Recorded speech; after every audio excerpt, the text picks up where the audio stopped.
আপনারা দেখছেন SR24x7 news.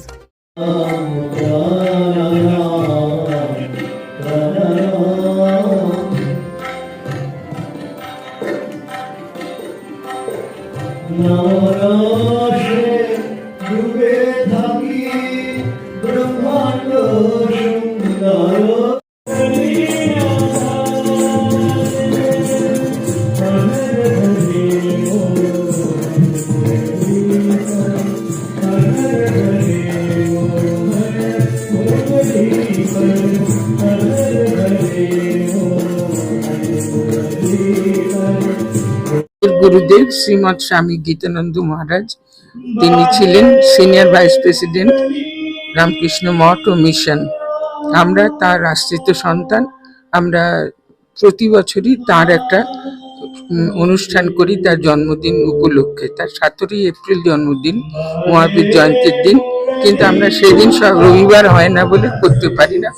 যখন কখনো কখনো সেটা হয়।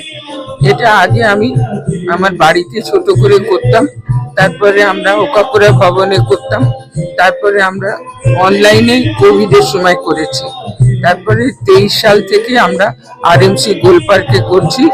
প্রথমটা ছিল ইনঅগুরেশন প্রোগ্রাম গুরুদেবের শতবর্ষে, তারপরটা ছিল 24 সালে কনক্লুডিং প্রোগ্রাম।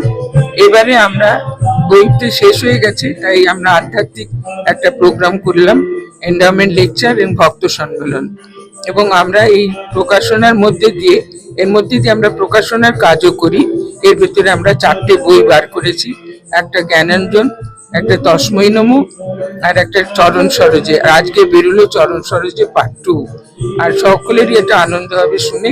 এই প্রত্যেকটা বইয়েরই নামকরণ করেছেন স্বামী বলভদ্রানন্দজি মহারাজ, যিনি হচ্ছেন assistant general secretary Ramakrishna mission and Ramakrishna Math, Belur.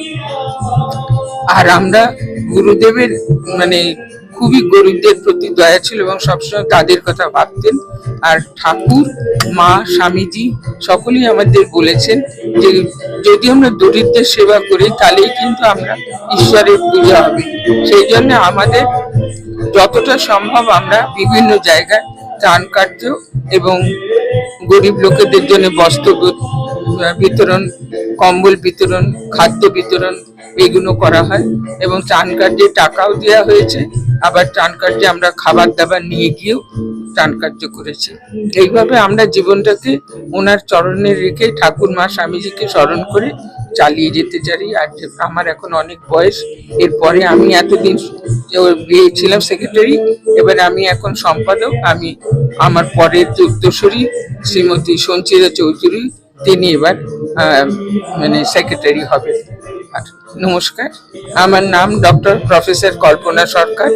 আমি এখন প্রেসিডেন্ট অফ স্বামী গীতানন্দ পার্থ সেন্টিনারি সোসাইটি। এটা হচ্ছে ওনার শতবর্ষের সমাপ্তি অনুষ্ঠান। একটা সমিতি হয়েছে, এরা প্রায় কয়েক বছর ধরে বেশ কয়েকটা অনুষ্ঠানই করলেন। এবং পূজ্যপাদ গীতানন্দজি মহারাজ আমাদের অন্যতম ভাইস প্রেসিডেন্ট ছিলেন, অত্যন্ত শ্রদ্ধেয় মানুষ ছিলেন। সেই জন্য ওনার এত ভাইস প্রেসিডেন্ট তো আমাদের মঠ মিশনে তো সেটি একটি অতি উচ্চ আসন। কিন্তু ওনার যেটা বৈশিষ্ট্য ছিল, ওনাকে দেখে আপনি বুঝতে পারবেন ওনার জীবনটা ছিল উনি একদম সাধারণভাবে সকলের সঙ্গে মেলামেশা করতেন এবং সবসময় অন্তর্মুখ থাকতেন। ভেতরটা একদম করুণা ভালোবাসাতে ভর্তি ছিল। আপনারা তো শুনলেন যে কীরকম, যেটা আমিও একটু হয়তো উল্লেখ করলাম, যে শীতকালে উনি দেখছেন রাস্তাতে বুড়ি মায়েদের শীতবস্ত্র নেই, অথচ ওনার গায়ে শীতের কাপড় চোপড় আছে। উনি গিয়ে আর সহ্য করতে পারছেন না, সেগুলো এক এক করে ফেলে দিচ্ছে। যে কি হয়েছে, যে আমাকে তোমরা ইয়েতে রাখছো, আমার যাতে গায়ে ঠান্ডা না লাগে তোমরা চেষ্টা করছো, আর এই যে বুড়ি মায়েদের কোনো ব্যবস্থা নেই। তখন সেবকরা যারা ছিলেন, সন্ন্যাসী ব্রহ্মচারীরা, তারা এসে আশ্বস্ত করলেন যে ওদেরকেও আমরা কিছু শাল দেব। তো এই যে করুণা এবং নীরবে কাজ করা এবং সব সময় অন্তর্মুখ থাকা, ধ্যান জপ করা, একটা অত্যন্ত উচ্চ শুদ্ধ পবিত্র জীবন, এইটার জন্য তিনি আমাদের কাছে চির নমস্য হয়ে আছেন। তার বহু দীক্ষিত সন্তানেরাও আছেন, দীক্ষিত শিষ্যেরা আছেন।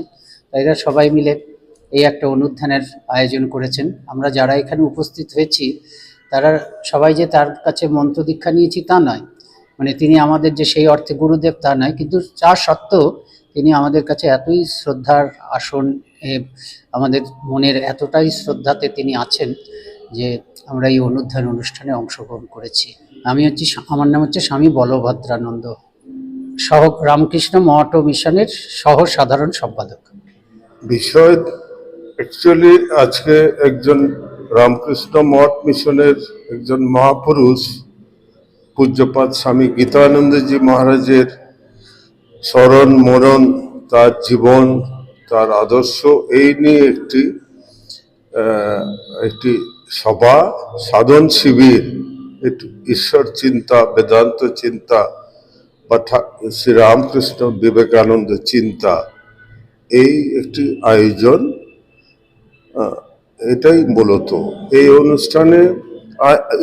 অনুষ্ঠানের আয়োজক হচ্ছে পূজ্যপাদ স্বামী গীতানন্দজি মহারাজের শতবর্ষ একটি কমিটি আছে, তারা এটি আয়োজন করেছে। তবে Ramakrishna mission institute of Golpark, তার সম্পাদক শ্রীমৎ স্বামী সুপর্ণানন্দজি খুব সাহায্য করেছেন, সহযোগিতা করেছেন, তিনি রয়েছেন। এবং বেলুড় মঠের সহকারী সাধারণ সম্পাদক পূজনীয় স্বামী বলভদ্রানন্দজি এসেছেন।